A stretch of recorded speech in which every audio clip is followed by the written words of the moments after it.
umaga po. Ako po si Dylan Mata. Akin pong ibabahagi kung paano ko po pahalagahan ang aking pamilya. Handa na ba kayo? Na dapat natin pahalagahan ang ating pamilya.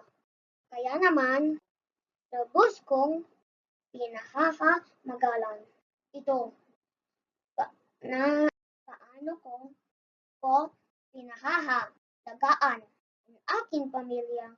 Una, kami po ay sabay-sabay na kumakain sa hapag-kainan at kumakain po ako ng maayos.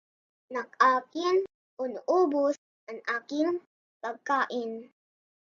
Pangalawa, sumasama po ako sa pagbisita at pagdarasal sa simbahan. Kasama ng aking pamilya. Lagi ka pong pinagdarasal ang aking pamilya.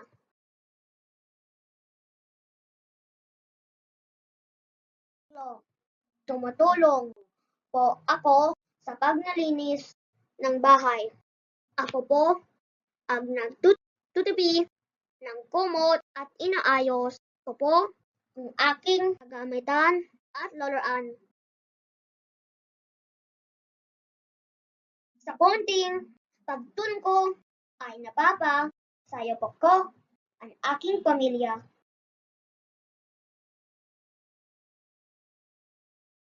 At ginagawa ko po ang aking takdan-aralin sa tulong ng aking magulang, lalo na po kung hindi ako maintindihan.